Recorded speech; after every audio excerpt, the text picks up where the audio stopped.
Still got to fix that intro. G'day, freedom lovers. How you going? It's always a stark reminder of the things I never quite get to when I see something like that. I'm like, oh, I didn't get to that bit again. Oh, well, that's all right. I'll get to it one day. We'll get it all sorted. G'day, Solitary Reaper. That's a new one. I haven't seen you before. Nice to see you. G'day, Clark. Look, g'day to all my beautiful freedom-loving friends who have come along, especially all the newbies who have been, directed here one way or another, by various different means. I'm sure the mainstream media have definitely done their bit to sort of open up a few new doorways. Hopefully, those people come here to find out what's really going on, because that horrific conspiracy theory they conjured up about my good Indigenous friend Blackboard was absolutely horrific, and the idea that they tried to open up his identity was actually very dangerous and very irresponsible. But I wouldn't expect anything less from the mainstream media. Definitely a big thanks and g'day to all my Indigenous friends out there who I know are generally very quiet in the background, but I know are watching and are going to be very interested in what's coming up today. So today it's going to be, I had the word up here. I'm going to get it up. So Namdaka Dali Australis is what we're going to be talking about. And Maya is our special guest today. I'll let you explain, Maya, what's going on as I introduce you to the stage. G'day, Maya. How are you? Yama, hello. Thank you for having us. My pleasure. And as I understand, this is the first time you guys have actually done a media release like this before.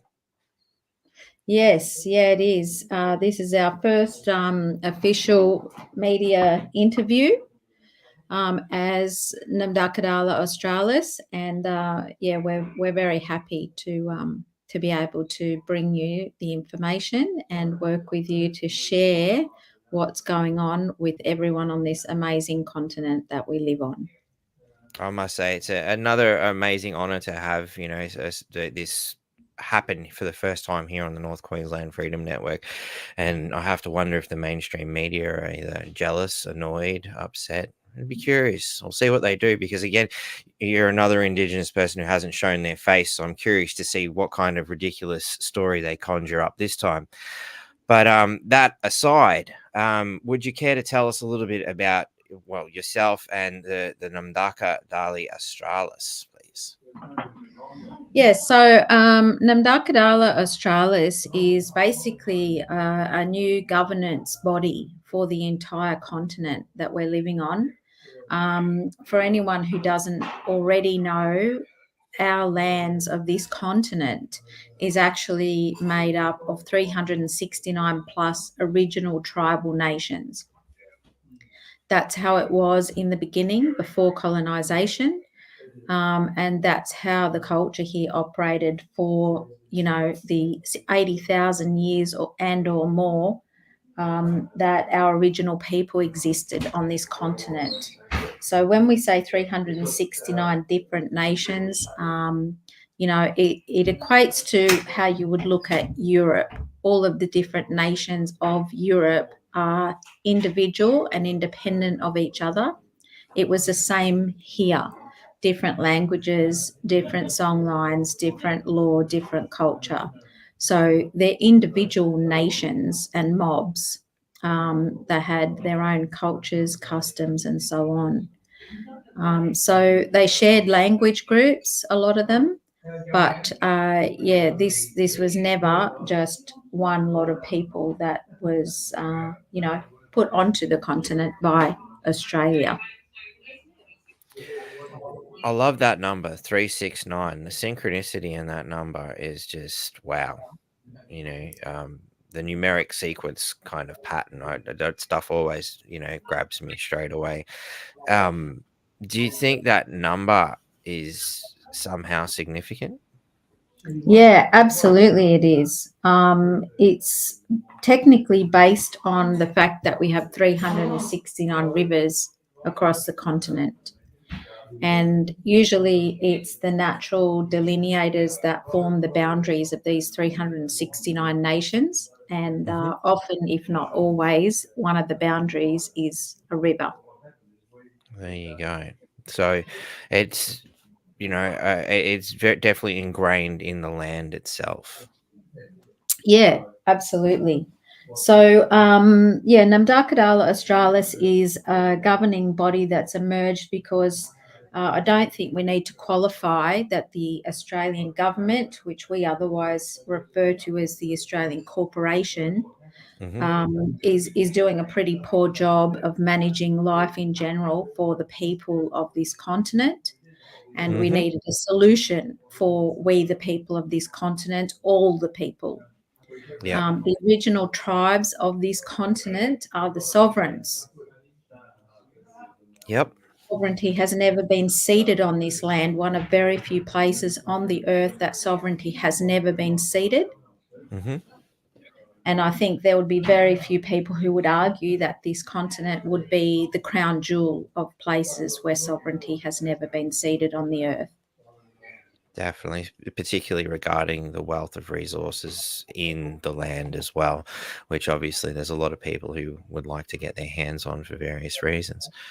Um, so the it's I'm sure most people sort of get their head around the idea of the sovereignty not having been ceded, but could you just quickly run into that for those who may not comprehend it?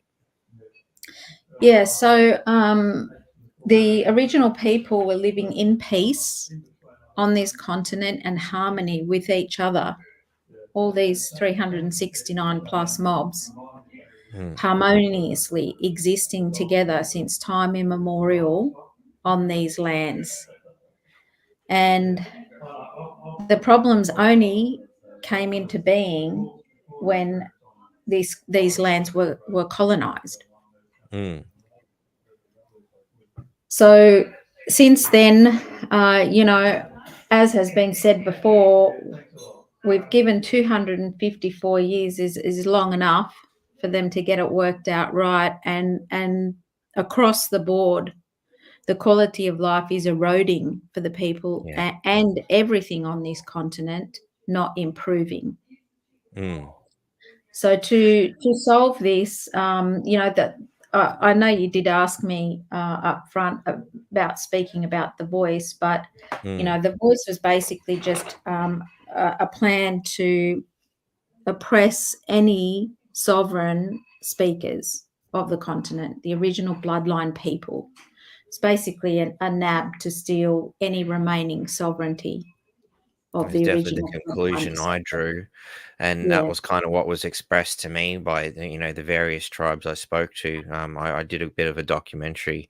Well, we're still working on my indigenous documentary, to be honest. Maybe you want to come in and be a part of it at some point, but at the time, obviously, it was a very time sensitive component, and people were talking about that. And I managed to, get a few together and put out a quick little video so that those voices were heard, and that was the general consensus. And it was interesting that a lot of people who obviously seen it from the Yes campaign was like, "Where's the Yes vote idea?" Where I had people who were saying, "Don't vote" or "Vote no." I'm like, well, I didn't come across anybody that said they wanted it. That's what I got. I can't fabricate something for you, you know. So yeah, that definitely that's the way I saw it. It was just a way to try and seize power for the government so that they didn't lose their current position. Which as you said, I think it's definitely we need a solution that works for everybody. And this is one of those ones when I was looking through for various different um, people who might have solutions. I stumbled across the website, and I was reading through it, and I might just bring that up so people can sort of see where my mind started when I seen. I honestly can't remember how I came across it, but obviously something somewhere out in the world wanted me to see this, and it came across my path. Yeah. And instantly, do you want peace? Well, it's truth. Who doesn't? Well, actually, I can probably think of a few people, but they're generally not friends of mine. Yeah, so this is where we're going. So Namdakadala has come into creation as the solution for all the people, as you say. Mm, Um, what it allows is for the 369 tribal mobs to be able to unite with one another and present to the outward facing earth as one body. but without sacrificing their individual nation sovereignty. Mm. So the purpose is, for example, if anyone from another country on the earth wanted to deal with the people on the land of this continent, to deal Mm. with each nation would be an extremely laborious task. That's So definitely it's one a of the first things means that pops into to, my mind. yeah, it's a means to simplify and to funnel, basically, to funnel incoming and to then have it going out into the individual nations. But it's also a way for them to present as one, as all the original bloodline people, descendants of this continent, and be able to manage ourselves, self govern, self determine. And this is for all people, because original law is looking after everybody. Mm. It's a framework that allows all the different freedom groups to plug into. We're in the time of truth, transparency, and free will. So it allows each of the nations to come by their free will, each of the mobs, the clans, the family groups, the individual men and women, no matter whether you were born here or no matter whether you're an original. Anyone can come into the realm, the framework of Namdakadala. And to put it as simply as I can, we've basically lifted off the fraudulent corporate existence on top of the land. We've lifted it off and we have come back to the land. Mm. So inside Namdakadala Australis, we say that we belong to the lands and the lands belong to us. We are of Yep. the land and we are the land. And when we do not consent as a collective for a foreign occupation to be here and try and administer over us or operate any kind of law, whether it be maritime law or the common law of the Imperial United Kingdom, the law of the land existed here well before 1700s. Mm. And the sovereignty of our original people is the blessing, the key, and the beauty.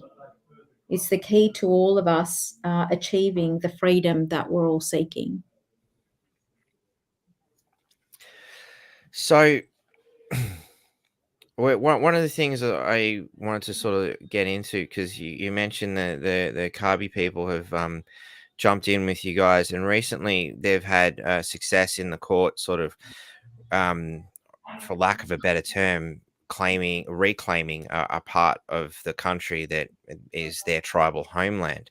Um, are you familiar with that, and have you had much to do with that within this field?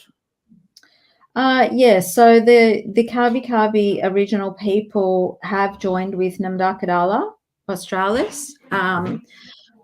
From our position, we don't really see the native title being awarded to Kabi corporates as a Mm. win. Yeah. The position that we're in is where we are the highest authority, the highest governing body on the lands. Yeah.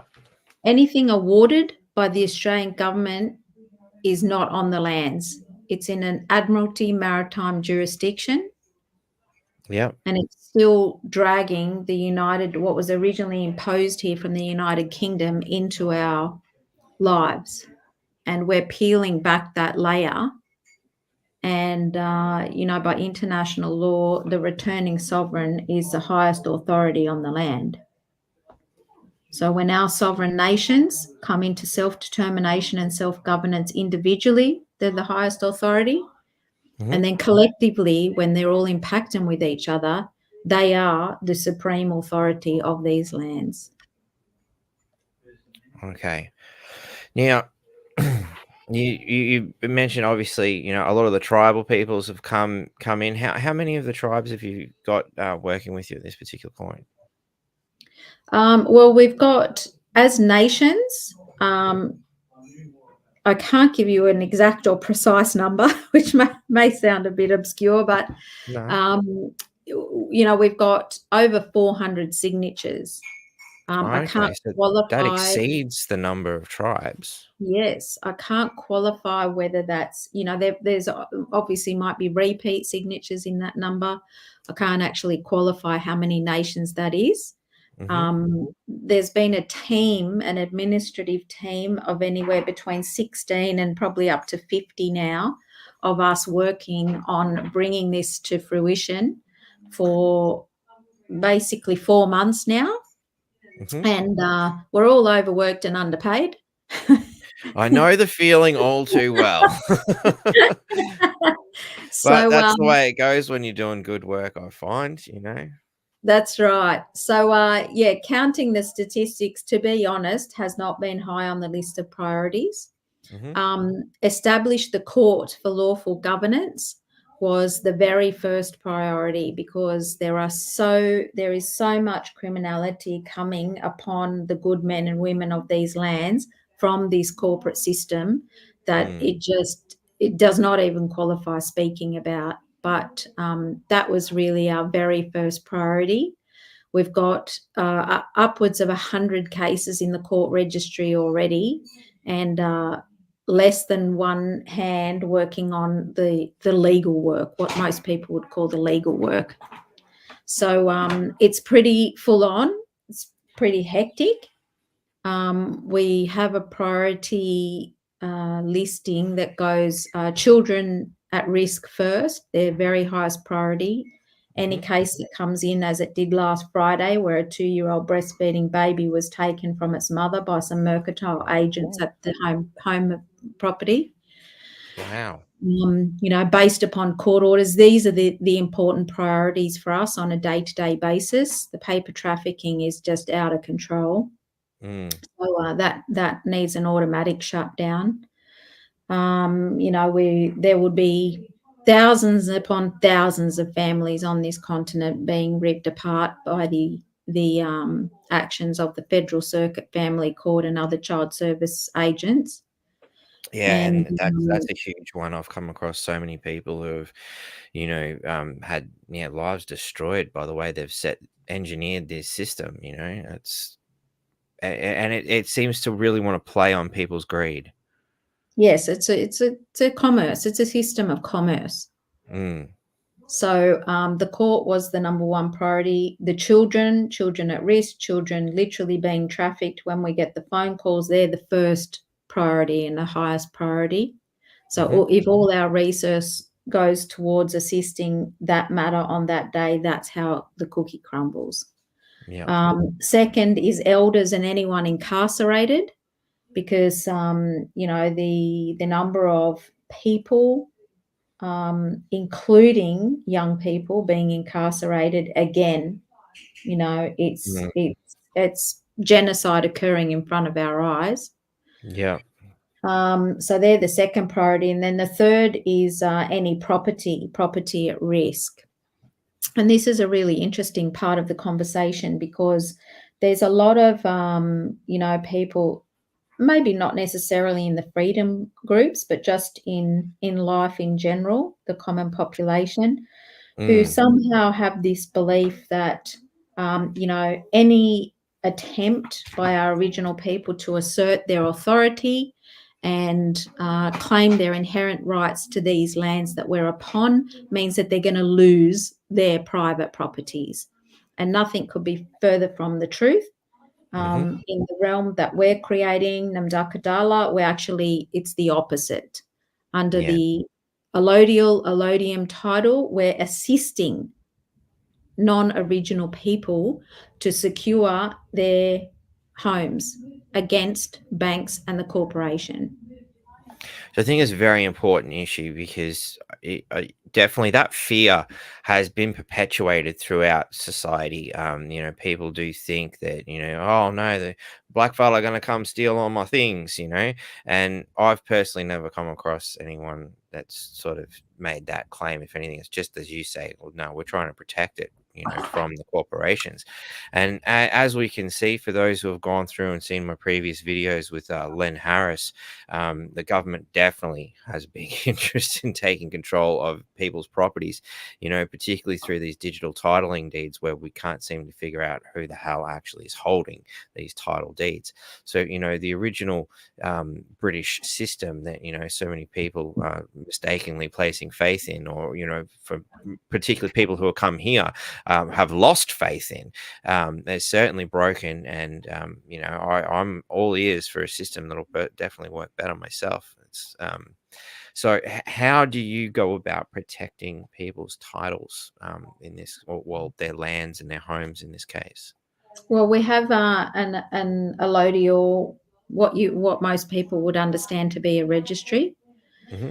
So we have an office of the allodial records, and we're lifting the titles that are in the fake jurisdiction into the real land jurisdiction. So it's a co-guardianship agreement between the allodial holder, the allodial title holder, which is the mother nation, Mm-hmm. and the guardian, as in the private owner of the property. Yeah. So, even the messing around that the government's doing that you're talking about with the digital titling deeds, we've gone all the way back. Namdakadala goes all the way back to BC, before Christ, before colonization, before corruption. Everything is BC. So all of the titling system, even, it sits in fraud. So the current modern day messing around is all just distraction, because none of it was ever valid from the beginning. Definitely. So, when I explain to people that they really don't own what they think they own, that's where we're going with it. None of the laws, international law existed at the time of colonization of these lands. None of the requirements under international law were met for any other nation to occupy these lands, to come and occupy here, which is all that occurred in the 1700s. It was premeditated. It was planned as a penal colony. We're still operating under the laws of the colony of the United Kingdom. So, a lot of people can't really see how we don't have protection by the humanitarian laws offered by the United Nations, but Australia is not even cognised under the United Nations because it's not a nation. It's a colony of the United Kingdom, technically, at law. Yeah. That's why there are no humanitarian law protections here. They don't have to observe them when Australia is not a recognised nation of the United Nations.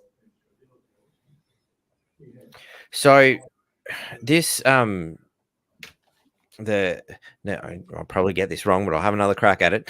Namdaka Dali Australis. Did I get that right? You're right. Yep. Yeah, Namdakadala. Namdakadala. It's well almost done. like it flows as one word. It does. Okay, so Namdakadala Australis is kind of creating Australia properly as what we formerly know as Australia. It's like a new name for the continent, perhaps. Correct. Correct. Yeah. So, we realize that there's going to be this time of duality. And we can't say, pick a date and on the 30th of September say, righto, from that day onwards Australia doesn't exist anymore and everyone's got to come to Namdakadala, because we're in the time of free will, truth, transparency and free will. Transitioning. Yeah, it's a time of transition, and the Namdakadala is the transition tool. For the people who want out of the oppression, the abuse, the assault, the genocide, the fraud, the fiction, the corruption, they have the option to step to Namdakadala, where you're on the lands. You're not in maritime jurisdiction. You're not under colonial imperial law or Australian legislation. You're on the lands. under Mm. the law of these lands that's existed since the dawn of time. So how do you administer, well, or perhaps, unify the law when there's, 369 original sovereign nations and this huge mix match of multiculturalism that's, come about over the last couple of centuries? How do you merge that into one? Yeah, well, that's what the body, the overarching body of Namdakadala is about. Mm, And it might seem tricky to pull that together, but as you said before, there are 369 plus mobs on the land, and there's already over 400 signatures that they've all agreed to walk peacefully into an ancient future together. and have you had many, signatures come from outside of tribal nation people, like, any other groups of any kind sort of going, "Hey, we'd like to jump in on this"? Yeah, so we've had a good combination of people coming from common law. Mhm, So we've been creating the most important structure, being the foundation is the judicial structure, because that's what's going to allow people to transition mm. out of the corporate and onto the land. So, as well as creating the courts to administer. Sorry, I pressed the wrong button. That's all right. We've also created, we're also now having trained land law sheriffs. Mm. So, And and how so you are you, because that's very similar to what the common law sort of people are trying to achieve as well. it is the main difference, and that's where I kind of was going with that conversation. You asked about other groups, so a lot of common law people are coming here. Anyone who's been fighting in the courts is coming here. We've got a beautiful testimonial on the website from Dr. John Wilson, who we recently got out of being detained unlawfully after Oh, his wow. day in court demanding a jury trial. That's So, huge. so yeah, we've got a lot of people who are generally in the what we know as the freedom movement, gravitating towards Namdakadala because everything else has been tried. Mm. Everything else has been done for 20 years, 30 years, however long. We're at the time of needing a solution, an active, Yes. real life solution. Like the amount of paperwork that this corporation would have been served by people who've become very knowledgeable, learnt the law, learnt the fraud and deception, and tried to fight against it. We've just basically turned our back on all that, and Mm, we're creating the new future. So a lot of those groups, yeah, have absolutely shown interest. In fact, determined and avid interest. They're actually coming into the environment to assist us now. We've just had someone travel 2,200 kilometres from Adelaide to come to where we're operating from right now, to be part of, soak it up and be part of the environment, because we helped them in their court case in South Australia. So they wow. had a case in one of the Supreme Court divisions for a year, and we Mhm. served some paperwork from our court as a superior court, and immediately the ERD court withdrew. And then when Wow. the lawyers and the council tried to continue outside of that court decision, the South Australian court then wrote to the law firm and said, check the memo. We said we're out. Wow. So the whole court system's gone, "No, we can't touch this, leave it alone?" Well, it's a case by case basis, Yeah. but at the moment we've pulled everything up.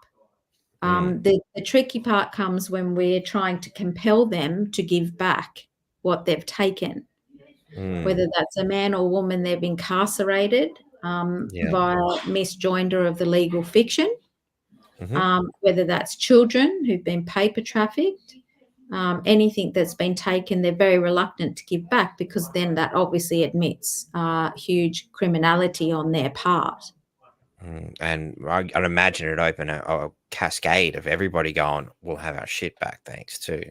Exactly. So, basically, the message, the key message to the people, the good people of this continent is to get off the ship and get on the land. Mm. And that's the end. As soon as we have all the numbers, as soon as we have the right number, um, it's basically game over for the corporation. We all know they're hanging on by the last thread as it is. We've also Yeah. had the other John Wilson join us at one of our common law discussions, a combined common law and my place community discussion. Excuse me. Bless you. Sorry. Oh, thank you. That's all right. I don't think I have the plague. I should be all right, but I appreciate it nonetheless. So yeah, but really we're just providing the vehicle to transition, and the people who can hear the message, the people for whom this message resonates, are being drawn to it immediately and wholeheartedly. Mm. Yeah, I was fascinated as soon as I seen it. I'm like, I need to know more about this. So I think the court cases is probably something that's really going to resonate a lot with people, because so often we hear people coming up with solutions and ideas, but they're not always successful. I think I've seen a lot of people sort of go into court gung ho and they start spouting all this common law stuff, and it's not to say that it's inaccurate. It just doesn't seem to have much weight to it. Whereas I guess coming at it from well, this is the law of this land, as opposed to trying to use the laws of another land that's not being recognized. It Are you finding it more effective? Well, it's stopping them.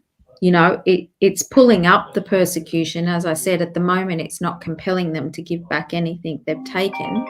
Mm, Sorry, that's my no, phone it's now. all right. I usually do that a lot too. I always forget to turn it on silent. So yeah, it's a case by case basis, because each Mm, court, each magistrate, it's its own business. So the risk yeah. and the liability comes down to the registrar of that court on that day. Mm, So we're expanding that reach now. We're going out to the banks and the insurance companies, and we're kind of saying, well, who is going to carry the can here? Because yeah. we're in commerce. You're in commerce. If you're going to impose commerce on you, you can be sure we're going to give you a bill. Mm, yeah. Stands to reason they do it to us. So, as to the effectiveness, time will tell, I guess. But, Yeah. the truth always wins, doesn't it? Mm.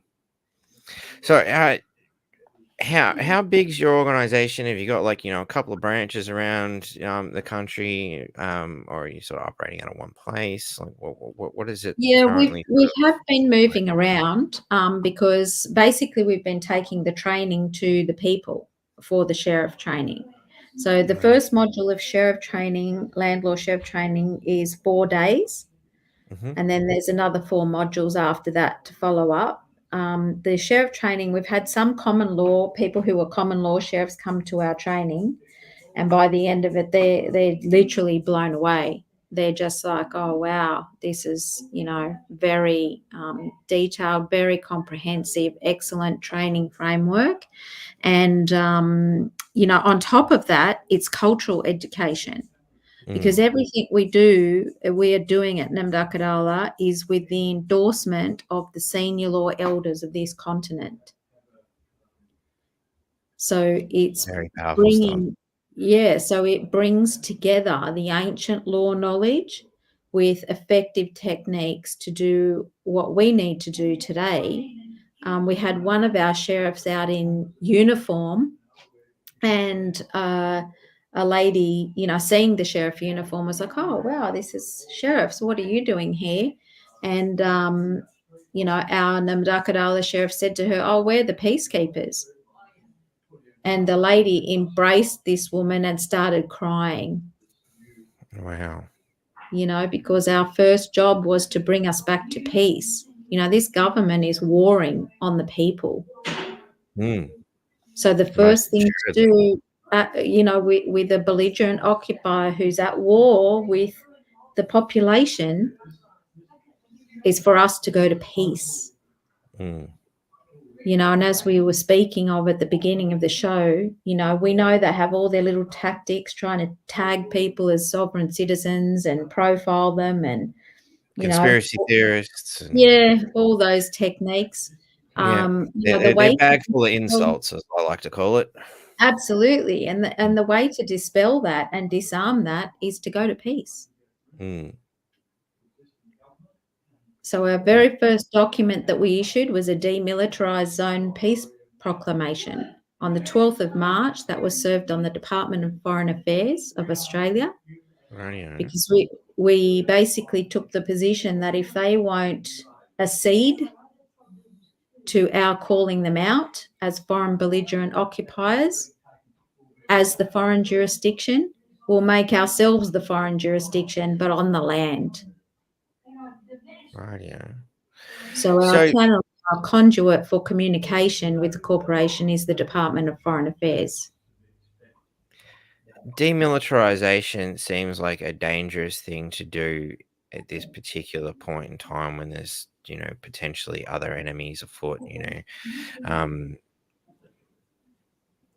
obviously, you wouldn't sort of, well, you built it on our land, it's ours sort of approach perhaps be a better defensive posture? Yes, and that's certainly part of the way that we're moving into the future. Mhm. You know, we're not trying to throw the baby out with the bathwater, as the saying is. Mm. Yep. But we need a way to, the first thing we need to do is to stop the ongoing persecution of the people. Mm. And most of that is only being upheld by the mercantile agents who are employed in the system, who most of us know as police officers. Mm. Who probably a lot of them in their own minds think they're doing the right thing. Although I fail to see, when you're there clearly taking children or taking somebody out of their own home and stuff, because a piece of paper told you to, how you can sleep at night with that, that mystifies me. There's a documentary I've done with a fellow, I believe I've seen his name pop up a couple of times here in commenting, an Indigenous fellow who had his home removed from him by the Ayr City Council, and the police were happy to enforce that. Um, I struggled to see how they slept well that night. We went there to support him when they tried to take him off his second property, and they flat out lied and said, "No, well, we're not taking it. It's okay. Your injunction's gone through. Everything's fine." And as soon as the people were no longer around and they were small enough in numbers, they came and removed him anyway. Yeah, and that's, like you say, that's the level that we're dealing with. They're either entirely ignorant or entirely bought. Mm. There's no in between, and we've had multiple people in our environment deal with police officers who literally will turn a blind eye. They'll even say that they'll turn a blind eye on child trafficking because they Mm. have a mortgage to pay. Yeah. And we've seen a lot of that during COVID too, where people had asked the police officers, "Why are you doing this?" And that's the kind of answer you'd get. Yeah, It's and again, it's like, well, I need to do what the oppressive people need to do because they've oppressed me. It's not yeah, very sound logic, is it? no, it's not. And at the end of the day, everybody knows right from wrong. Mm. And Namdakadala Australis and the framework is basically to correct the wrongs. And everyone has free choice to come here and walk with us hand in hand into the ancient future. I think it sounds like a wonderful idea myself. Like, I might save that question for of how we go about it for back to the end. But I was interested in the 100 cases that you mentioned you had, and these cases are coming before courts. Are they all like sort of a mixture of, say, magistrates, family courts? Are we seeing things going to Supreme Court level or even international court level? Yeah, so we are an international court. And in Right. fact, I say that we are the highest jurisdiction court on earth. higher than the ICC, higher than the ICJ. We Mhm. sent an intervention order for the Assange case to the ICC, Okay. and days later, they handballed the case into the ICJ Right. So it's a because they had department to, bouncing scenario now. yeah, they had to switch jurisdiction to someone who had not been served by a superior court. Mm, fascinating. So, Now, would you say because these organizations fundamentally are not of land, they're running under a maritime scenario? I mean, you look at the UN and stuff, that they're where's their land? Where's, I mean, I suppose they kind of base things in Switzerland, sort of thing, but are they really of that land, or are they, cut a deal and they're operating outside of land? Like, there's a few questions I have regarding that, but if you're holding an international court on the land, it would seem to suggest that because they're not of the land or on any land, that's why they have no jurisdiction. yeah, I mean, this is the oldest living culture continuously on the earth. Mm, The maxim of law is first in time, first in right. yeah, I've definitely heard that many a time. The custodial court of the original bloodline descendants, senior law elders of this continent, hold that law. They hold the knowledge in their DNA. Now, there have been assertions that the peoples of Australia, for lack of a better term at the moment, came from elsewhere first. Yeah, well, I guess, we can all hypothesize about that, but I Mm, wasn't there, so I don't know it for a fact. yeah. But, And again, there's that genetic trail thing. They say that all human species seem to start in Africa or something to that effect. That's another one that the scientific community seems to throw around as well. yeah, Um, I mean, we're at the I point where we can look backwards or we can look forwards. mm. There's Well, enough the reason reported. I draw that up is because if what you're saying is true, and this is the oldest law of that from the oldest land and whatnot, how does one go around proving it? I guess, and asserting that claim, and what's to stop, say the Africans coming out and saying, well, we've got this, it's the scientific community believes that we're the first here. And I can't remember exactly where they claimed your peoples originally came from, but I think they were suggesting something like along the lines of Indonesia, or something like that, in other scientific sort of journals. So at what point did the people from those Eastern Asian sort of cultures go, well, I guess we own that because they come from us, the you sort of see where I'm going there, Yeah, just absolutely, but just we're not opinion. trying to, the nuance there is that we're not trying to prove that, Mm, it's not our job to prove at this point in time, who is the oldest living culture on earth. Our job mm, is to secure the future for the children. mhm, Our job is to prevent intense trespass on the people who are trying to live peacefully on these lands now.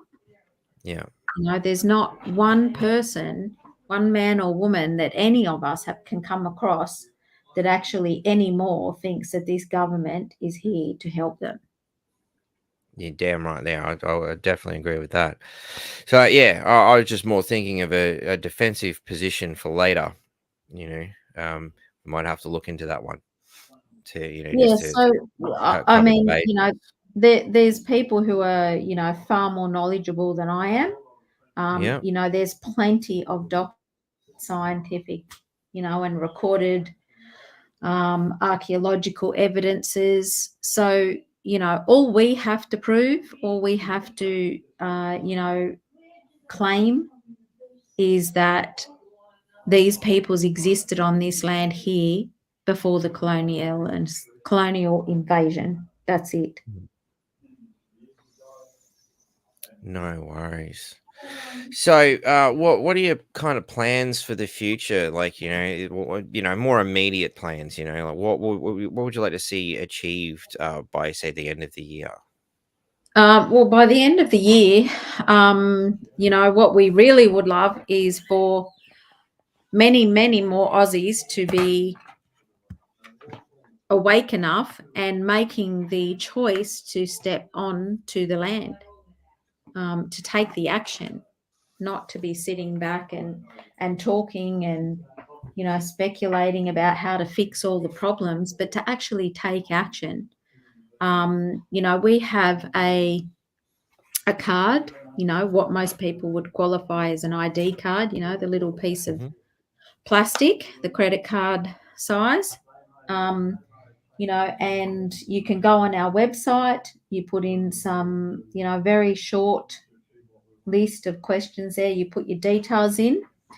It's $50 to get a card, and that is recorded with our system in our allodial registry, and that puts you in the land jurisdiction.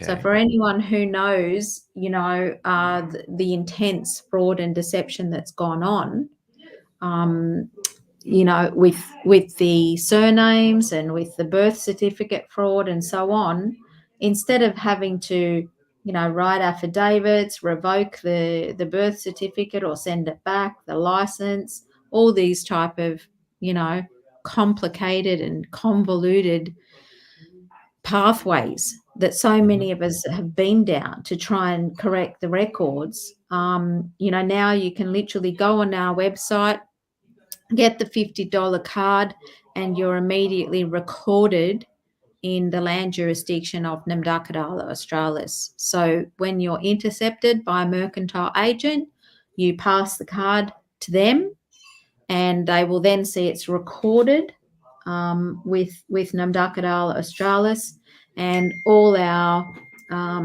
documents are sent each day to the Department of Foreign Affairs. Is that here under the competency cards and documentation tab under It the is. sheriffs and more? Yes. So we Yep. click on That's that it. one there, Yeah. and this is where we go. So we continue to go through, and you just download this form and off you go, eh? Yep. That's the one. Okay, and is this operate as a license or an accompaniment with, say, existing ones as a, Yeah. Well, we're those of us who are already standing on the lands of Namdakadala, we do see it as a replacement of our, corporate fiction license. hmm There's no reason why you can't continue to carry both, though.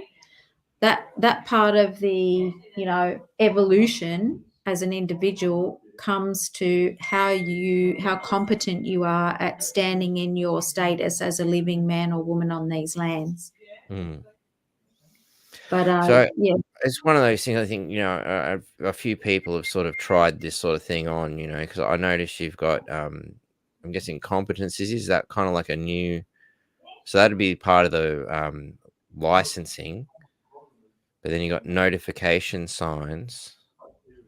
Are they kind of like a new rego plate sort of thing? Yeah, so we definitely have a registration plate system being implemented. hmm So it's private plates, obviously, because any business that you do with the Australian corporation is in commerce, and this is a one-off. You get your travel documents and you get a registration plate, and that's it.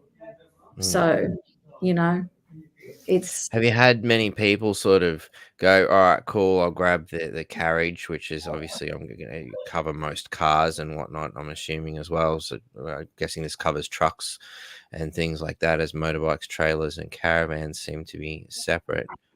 Would that be yeah. correct? To this is like cars, trucks. Yes, Yep. yeah. So we, everything's a work in progress. And as I said, there's been a small team of us working on this day and night Mm-hmm. for less than 4 months.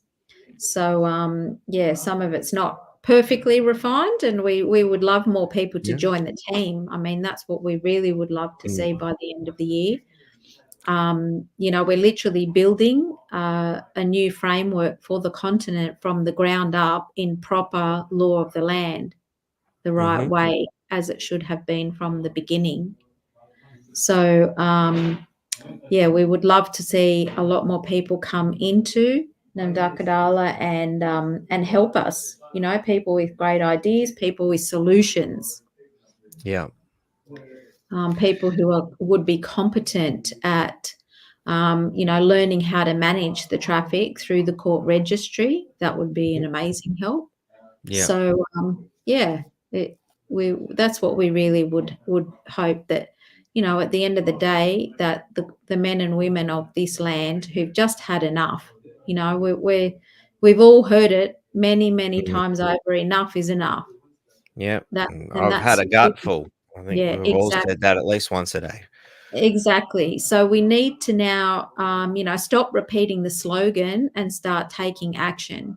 Mm. And, in less than 4 months, we've created the framework to bring all the tribal mobs together.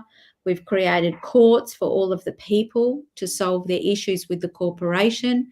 We've pulled Mm-hmm. together and trained a team of law of the land sheriffs. And so it's been no small feat what's been achieved in these past few months, and it's absolute dedication of just the amazing, pure-hearted, good men and women of this continent. Have you got like a constitution nutted out yet, or is that something that's sort of still in the works? Yeah, we're often talking about not trying to reinvent the wheel. So we Okay. have a natural law constitution that we will adopt into the environment, but everything Mm. gets decided by the senior law elders. We have a law bench of senior law elders, Mm-hmm. and law, LORE, is natural law. Yeah. So, Logo And Nama that's is our fundamentally is the our concept of. leading Sorry, you continue. Logo Nama is our leading, motto, I guess you would call it, which means do no harm, Mm. and that's where we're going in peace. We're going into a future of abundance and equality, and living in a space where everybody lives in accordance to the ethos of do no harm, not Mm. to any other, not to the environment, not in any way. Simple, straightforward sort of stuff. So, obviously do no harm is kind of like, law, the one major law. Obviously things are going to be, I guess refined and added to in some Of way, shape or course. form. So, Yeah, of course. is there any other sort of like base principles, like for just to get a reference point, something like a 10 commandments, so to speak? Is there like a base set of principles outside of that? Yeah, that will come. Mm. We have intention to bring as many of the mobs together, the tribal mobs together, to give us a foundation of what they would consider to Hmm. be the 10 points of law that would be common to every mob on the land. And Mm. until that time, Logo Nama is how we're operating, do no harm. And all of the work through the court registry is basically working on the framework of common law, but the common law of these lands, not the common law imported from the United Kingdom. Mm. Definitely. So you got a downloads tab here. So international public notice. So what can you tell us about these notices? Yeah, so if anybody, we would really encourage everybody to read through those couple of notices there. As I said earlier, the demilitarized zone notice was the first one to bring our lands back to peace, because Hmm. the elders, of the original bloodline descendants of these lands have lived with genocide for 254 years. And it's ongoing, it's increasing on this continent, not just for Aboriginal people, but for everybody.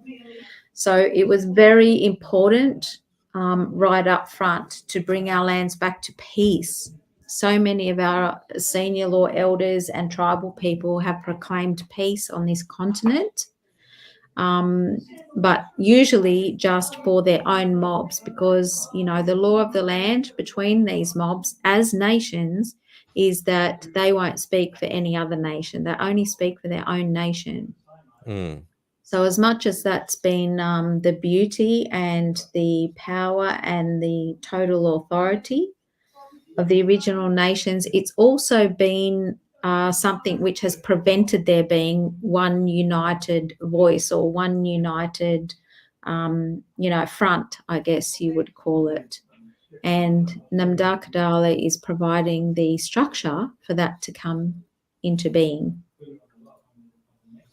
I would definitely agree that 369 tribal rules would be one hell of a, pain in the butt to have to deal with. I think definitely unity, and it was emphasized to me when I was reading this book, whose name I'm going to make sure I get right, where it went into the evolution of the various different societies throughout Europe, in particular, because obviously there's a hell of a lot of, tribal nations that started there that merged into countries, and then other countries merge into others. And there's this big, long, bloody history of, tribal warfare, so to speak, and the more successful ones have been the ones who have come together in unity, united against a common aggressor. Yes. And once I seen that, I thought to myself, yeah, the tribal people of this land really need to do the same sort of thing, and that includes everybody that's here as well, as coming together. And I think that's one of the big things I've definitely seen throughout, any sort of movement here in this country, is that there's just so many different ideas and cultures, and everybody just ends up arguing and carrying on, and you end up with infighting instead of presenting a unified front, and particularly when you come against something like like the Chinese Communist Party. You've got 1.2 billion people 100% aligned on this tunnel vision of communism, and that's a dangerous thing to be up against, especially when we're nowhere near to that population and fractured. Yeah, so, as I said, that's why we went to peace first. Very simply, we're being in peace and we're doing no harm, but we need to do it in unity. And there's been a lot of groups, a lot of people, a lot of, programs to try and speak about unity. But what we're providing here is the framework to be in unity. And that book, by the way, was A Troublesome Inheritance. I'll just bring that up so people can see it. I thought this was a great book. And again, it was one of those things the mainstream media poo-pooed and said, you should not read this book.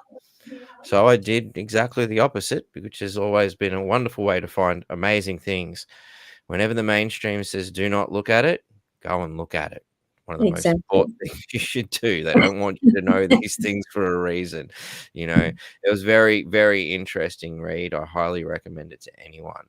I think it opened my eyes a lot to history in as well. It wasn't, it does analyze genes and race for racial traits development throughout society, and the fascinating way in which it sort of looks at was it something that was necessary for society? Was it something that necessary for culture? Was it something that necessary for survival in general, that made certain traits sort of genetically imprinted into certain races? Very fascinating. Yeah.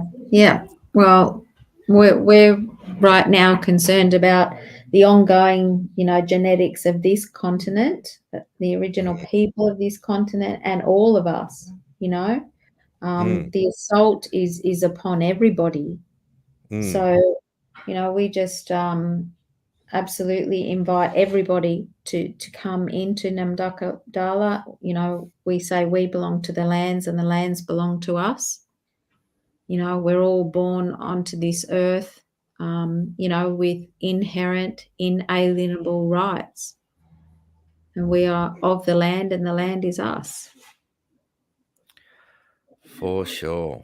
For sure. Now, is there anything else you wanted to sort of share on your exclusive first time revelation on, North Queensland Freedom Network and media in general? Well, probably the only other thing, I mean, a lot of what we are doing does get onto the website, but we really would like to invite people also to participate and or observe our courts. So we run a custodial court and a court, superior court of we the people at the end of each month. We do have court upcoming on the 28th, which is this Friday. So we will get that link put somewhere up on the website so that people can join to watch.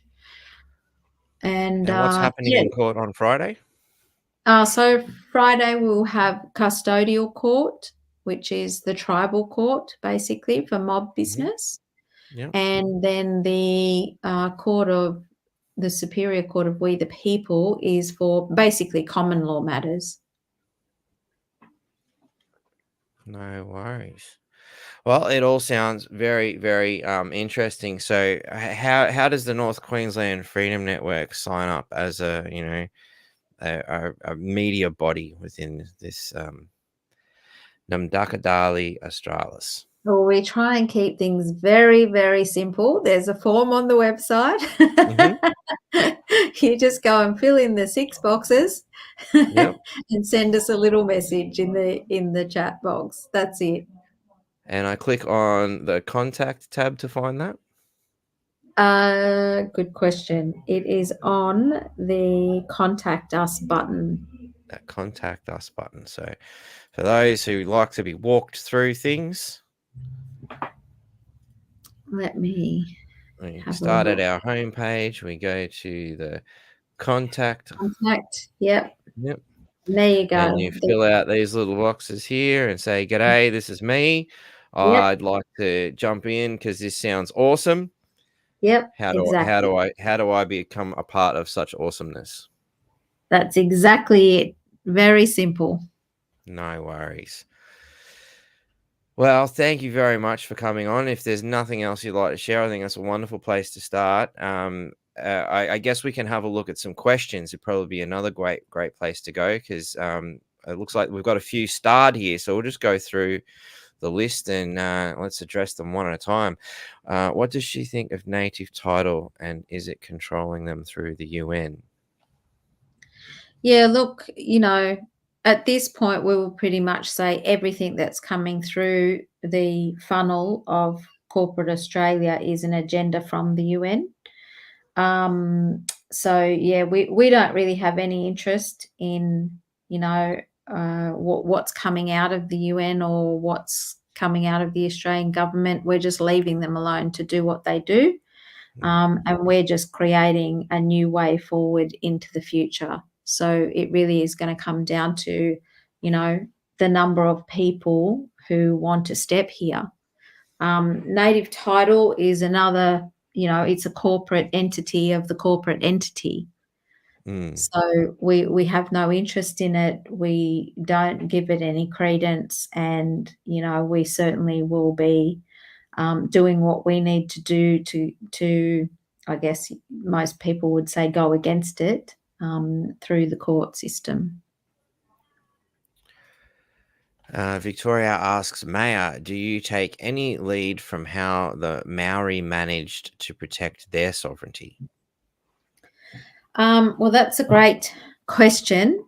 As well as everything that we have managed to achieve in this small space of time, we have actually come to agreement with the Maori, the original bloodline peoples of Aotearoa. not based on any of their treaties, not based on the Waitangi Treaty, not based on any other treaty or imperial seal or anything that they hold, any of the levels of complicated history of the New Zealand and the Maori. But the original sovereigns of Aotearoa have come into pactum with us at Namdakarala as well. Awesome. What court are they going to? You'll have to be more specific. Sorry, people of the power, because they is a very, very broad term, particularly given the wealth of things we've discussed. Keep the questions coming, people, too.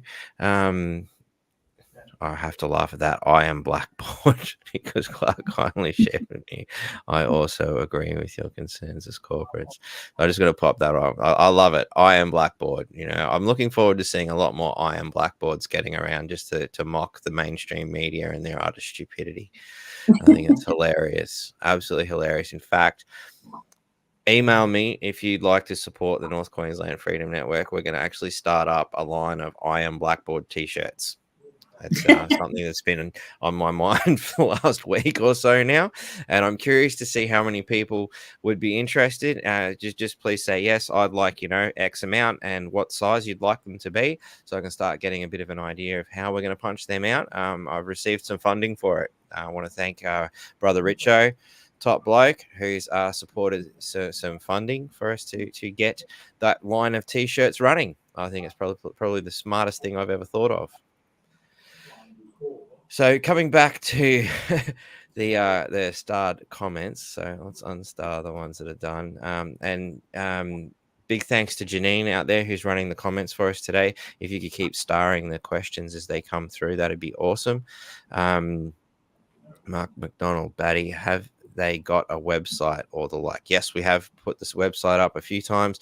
The website, I punched it into the comments earlier, but that's it there. So NMDAKADALIAUSTRALIS.com. If that's too hard, you can always use the good old North Queensland Freedom Network at Proton Mail, and I will send you a link.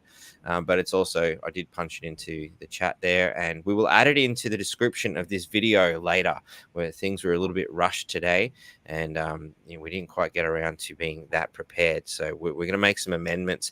I do believe it's going to take about half an hour to an hour before we're able to make amendments. So you might have to check back tomorrow. If this is the case, then hang on a sec, Janine. Sorry. Just star them if you can, if there's questions, please.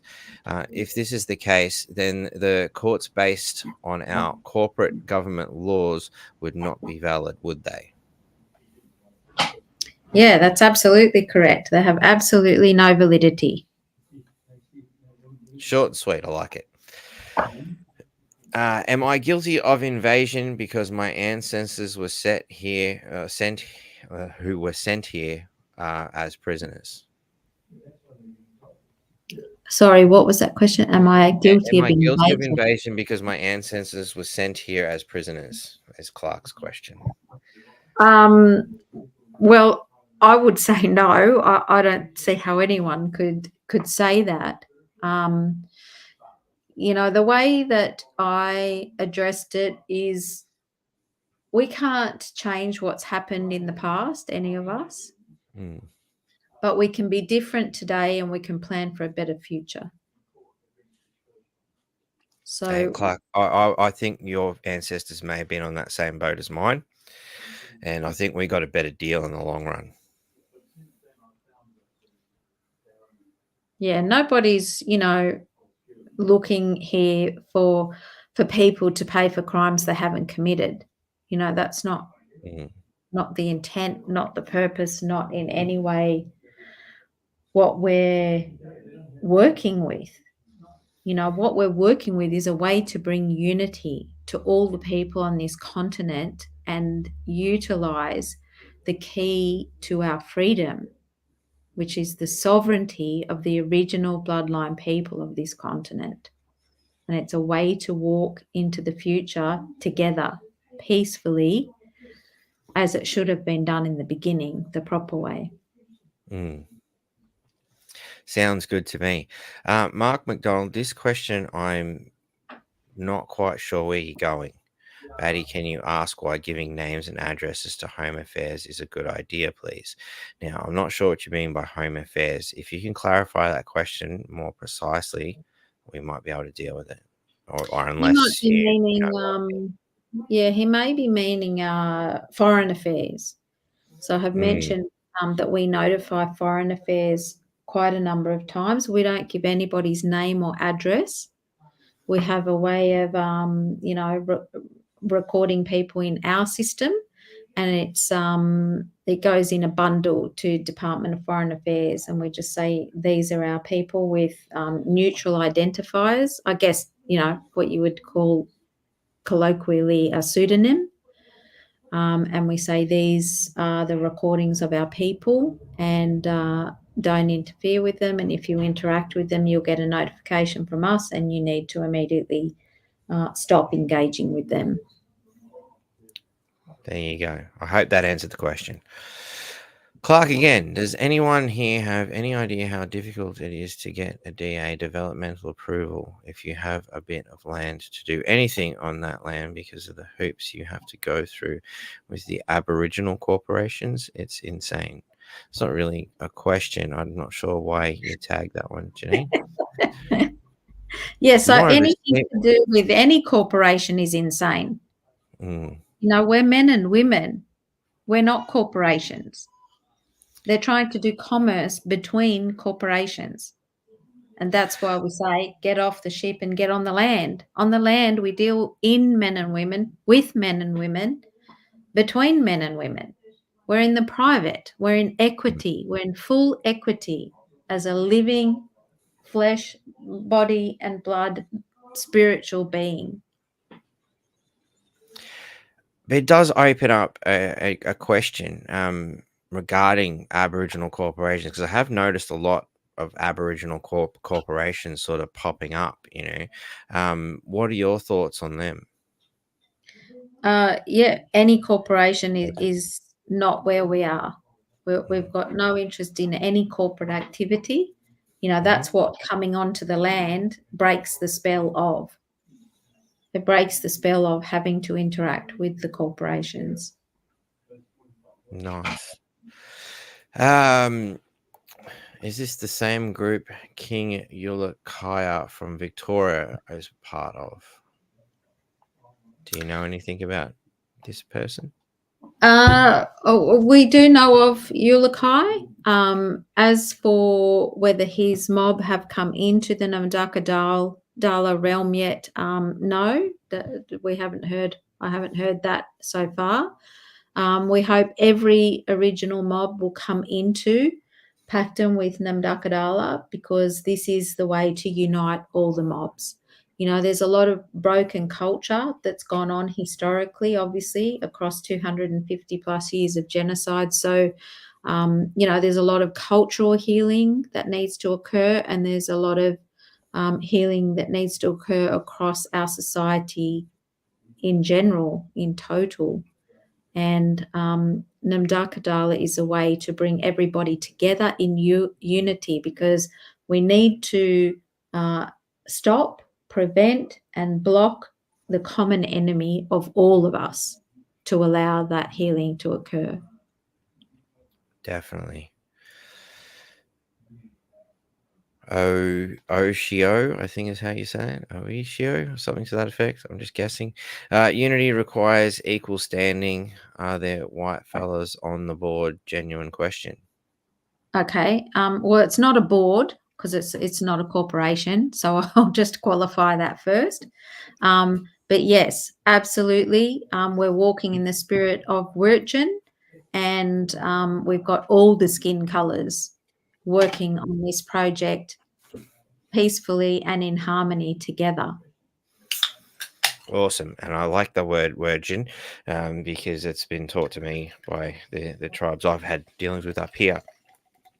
Have you had much contacts with the North Queensland tribes, actually? We have got One of our ambassadors is as far as Bachelor at this Mhm. stage, Harvey Bay area. Uh, I can't think of anyone who's further north into Queensland at this moment. But I'm sure the Bush Telegraph will get working now, and yeah, we want everyone to get in touch. Well, allow me to introduce you to David Nahau, who is definitely a tribal fellow from up here. In Awesome. what state is the courts held at? Well, the courts are held everywhere at this stage. Primarily, so far, we've been in Queensland and northern New South Wales, but we've already been invited to Victoria, potentially the Northern Territory. So at the moment, the court is either travelling or held remotely. So wherever we are having court, the local elders come physically to the court, and then the remainder of our senior law bench, if they're unable to, come in by Zoom call to the court.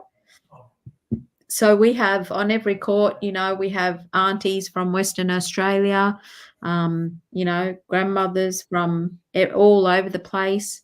We have elders from the Northern Territory come in, Victoria, everywhere.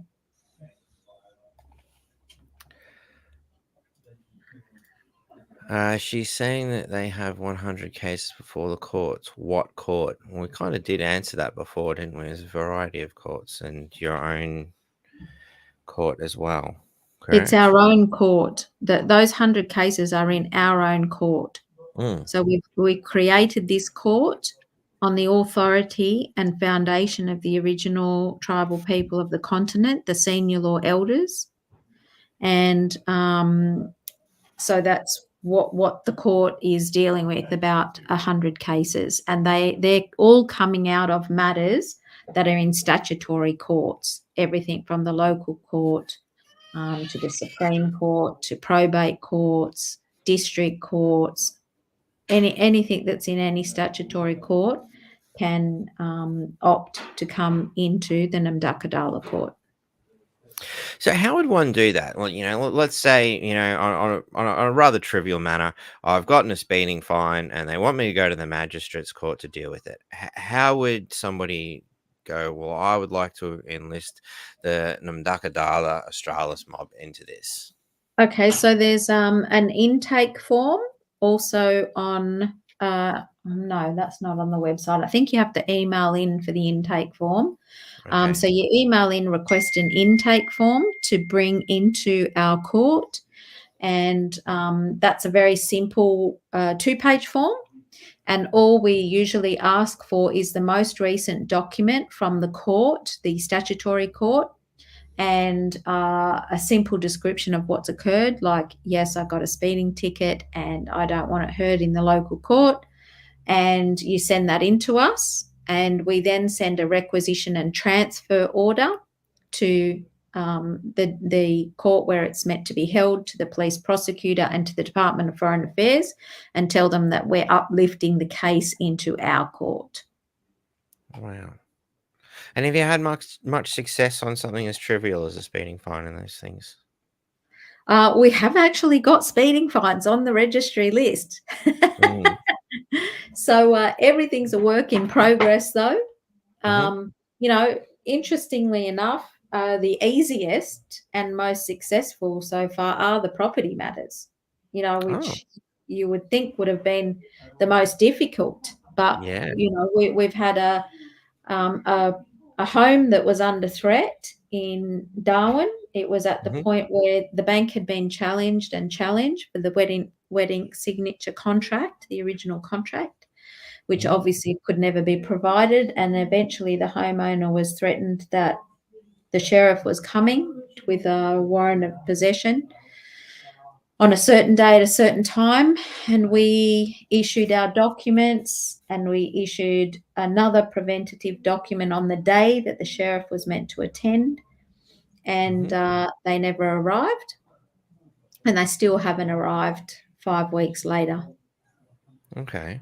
We've noticed all the banks, we've requested all the banks on the continent to provide their license to trade on these lands. So that's going to be an interesting conversation. I'd like to have that conversation with the mainstream media since they're attacking me at the moment. Yeah, that could be a great platform to do so. I could have a lot of fun with that. Yeah, we'd love to help you. Oh, we're going to have some fun. This is great. We'll have this conversation a bit later, though. Don't want to give away all the trade secrets just yet, but Look forward to I'm pretty sure at this particular point, I felt a couple of bum holes get really tight there across the globe. it. You're tapped in. How will you keep the corporates out of this? Where does the money come from? Thanks. Keep the corporates out of this. Mm, Well, it's a anyone who's in a corporation and wants to remain staying in a corporation is not going to want to come onto the land into landlord jurisdiction. mm, It's of course it's going to be a matter of assessing people as we go, but the structure of Namdakadala will very easily sort the wheat from the chaff, basically. People who want to get out of the system are the ones who are going to come into land jurisdiction, not the ones who want to stay in jurisdiction and in fraud and tyranny and being complicit in genocide. mm. So we don't feel that we have to actively do anything to keep the corporates out of this. This is the new way into the future. Where is the money coming from? Where is the money coming from? So far, we're a very dedicated team of self-funded people. We've had a couple of generous donations from people we've assisted, but basically this is all being done by heart, contribution, community assistance. When we've gone to places and conducted courts or meetings, we've had people, bring us a meal, assist us with vehicles, assist us with somewhere to stay if the team's in a certain place. So the generosity of the good people. This sounds the same as King Ulukai and others were doing. So, is there more than one group in Australia trying to do the same thing? Well, we're not in Australia.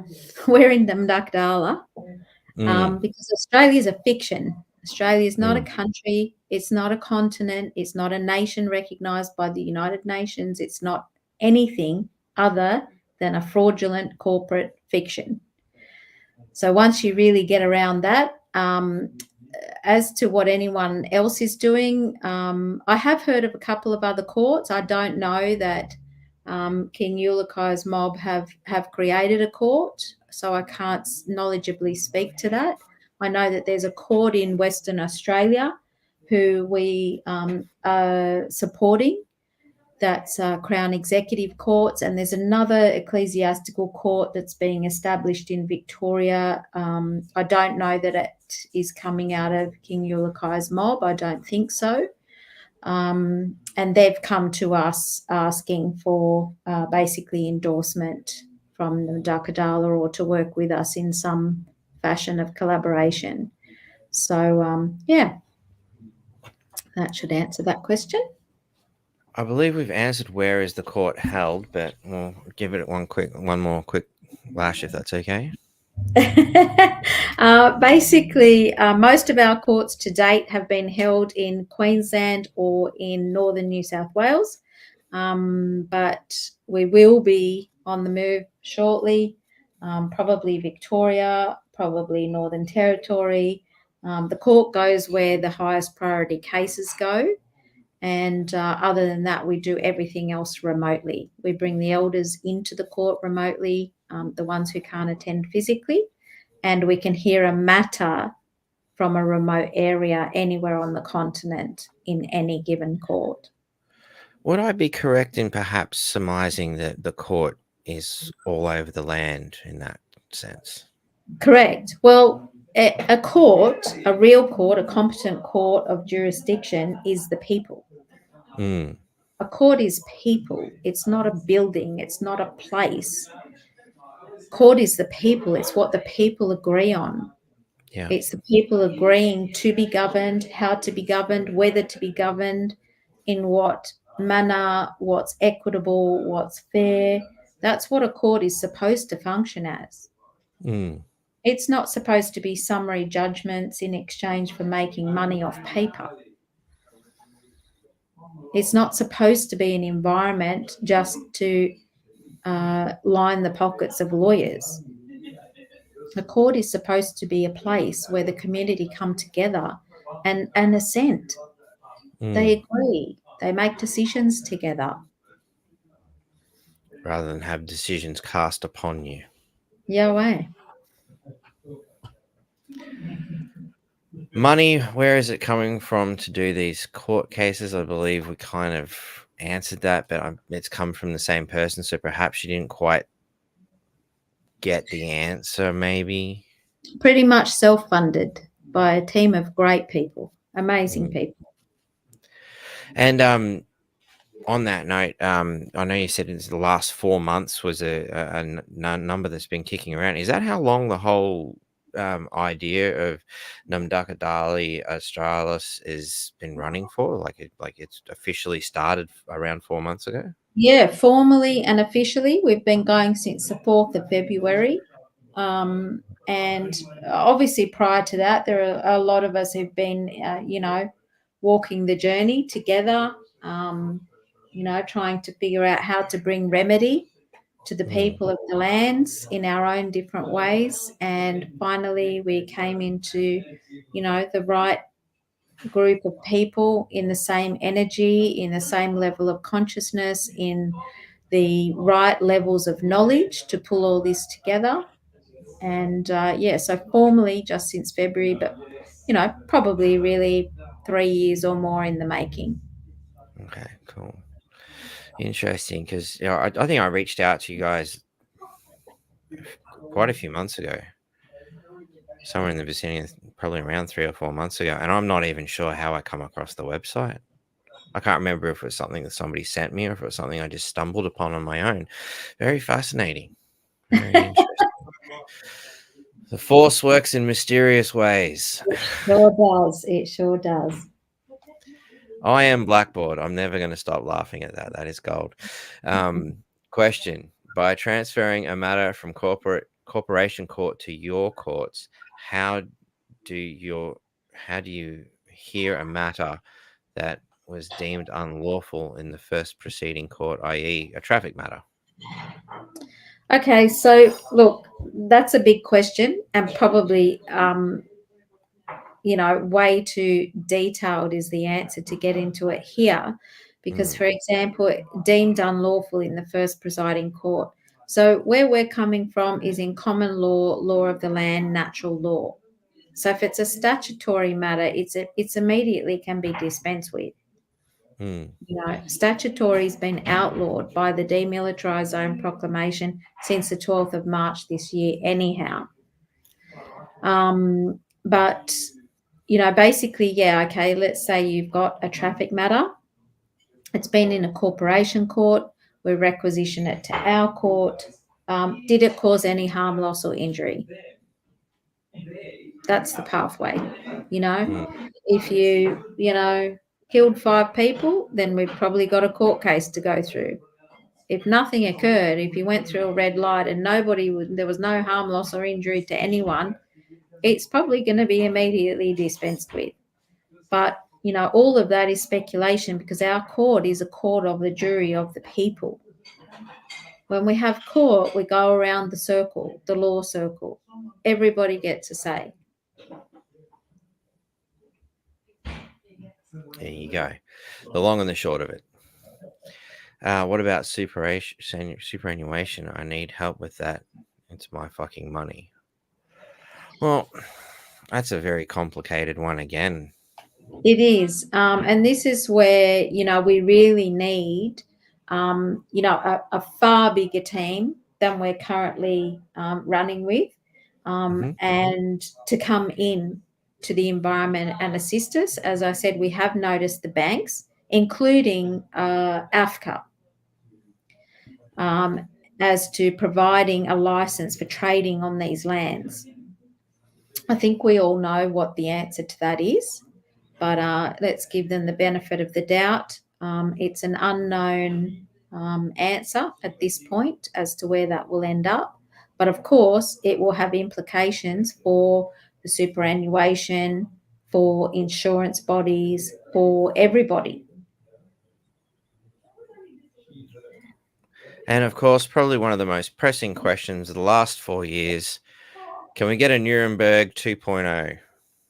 Yeah, well, absolutely we can. You know, that's the absolute purpose of this court. And as you know, as I said earlier, it's a court of highest jurisdiction, certainly on these lands, if not on the earth.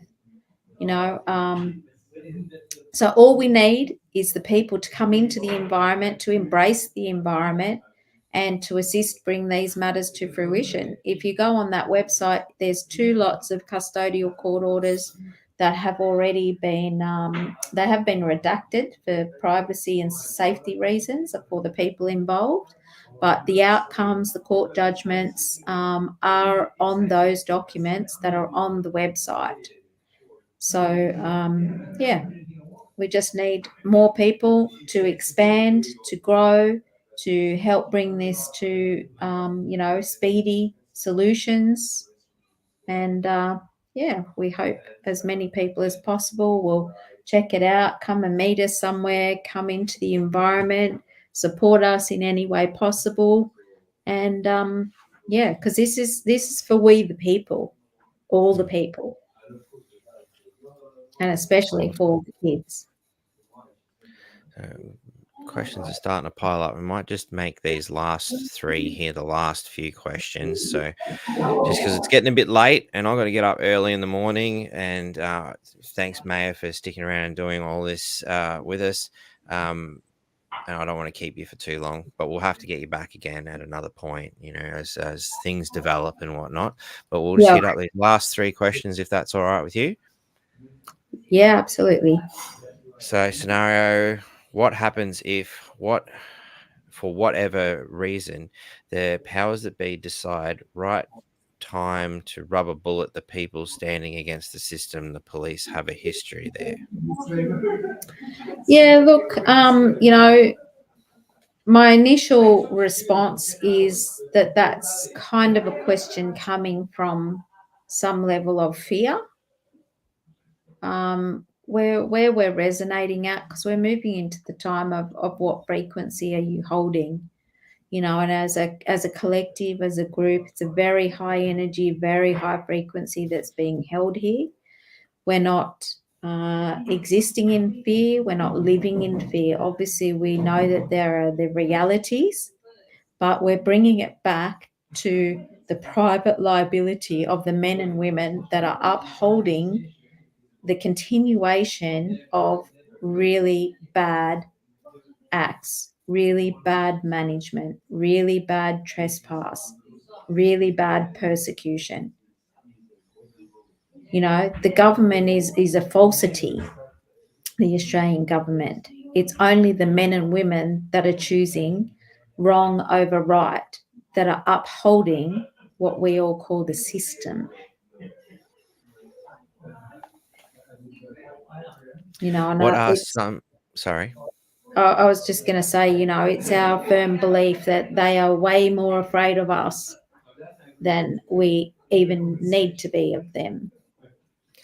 Wow, especially when you look at we've got multiple mainstream narratives having a big go at little old me in my bedroom with a webcam and a microphone. Somebody's very much more afraid than the other. Yeah, and we would love, a team of people to come on and just roll out the orders that have already been served on the mainstream media. We could appoint a team just to manage that through our courts. These are the kind of creative solutions, people who think along these lines. These are the ones that we hope to, invite into the environment to help us roll this into the future. No worries. So, what are some specific steps we can all take today? I guess my first thought to answer that question would be join up, Yeah, the number one make specific contact. task is to get on the website and get the card, get the competency card. It's $50. If you never use it, it's a contribution, it's a gift, it's a donation, whatever you want to call it. But I guarantee you that at some point while we're in this transition, you'll get a rates notice, you'll have a mortgage issue, you'll get a mercantile agent who'll pull you over at the side of the road trying to deny you your inalienable rights. You'll have something you'll have to pay a ridiculous amount to your council for a a pet. Something will happen in your life. Some crazy ass thing will occur, and this will be an opportunity for you to say, I'm not in the corporate jurisdiction anymore. There's no contract for me being in commerce. I'm a woman on the lands. And Clark here is almost volunteering to join up with this question when he says, "Can I be on the committee of dragging the corporate politicians to trial?" Absolutely. Send us an email. I believe that role would qualify as sheriff, perhaps. Yes, it would. There Absolutely. you go. So you want to jump onto the sheriffs and more tab to be a part of that, Clark. Your way. Well, I think we'll leave it there for today. Thanks heaps for coming on. It's been My pleasure. amazing. I'll definitely be talking to a few more people around that I know would probably be very interested in having a yarn with you and amalgamating. So, Fantastic. Yeah, it's all about collaboration in peace and unity. That's mm, right where we're at, Matt. So thank you so much for having me. I really appreciate it. And not a problem. yeah, we really look forward to welcoming everybody who the message resonates for, that we belong to the lands and the lands belong to us. Awesome. Any final words outside of that? No, I think we've covered some good ground tonight. I hope it's been enough to give people a sense of, what we're doing here and where we're heading, and that we really want to welcome everyone into the environment. No worries then. Well, I'll take you backstage for a minute and we'll have a quick little yarn after the fact. And I will just quickly wind this up. So I'll talk to you in a minute. Thanks for coming on, Oh, Mayor. beautiful. Thank you. Well, everybody, I hope you've enjoyed the nation first media release of Namdakadali Australis. I hope it's definitely got people thinking and, hopefully starting to want to embrace some more of the Indigenous culture that's around here because honestly, in my time working with Indigenous cultures, I believe this is the way forward, which is kind of the way back at the same time, which is why everything was described and entitled the way it was. So, until next time, thank you all very much. Big shout out to all my Patreons who, chip in a couple of bucks here and there, and to all those who send me emails and whatnot. One more time, Janice, if you're watching, can you just condense them a little bit? 8 emails a day. It's just a bit much. It's you know, important stuff. It gets to a point where I just go, Janice, can't deal with it today. You've clogged up my mailbox and I can't see everything else. So if you can just like pick one or two things, maybe, make a list during the week and just go, these ones are the really important ones and send me one email. That would be really cool. Very much appreciated. So, yeah, I think that pretty much winds it all up. So, yeah, live long and prosper, people, and don't forget to be the best person you can be.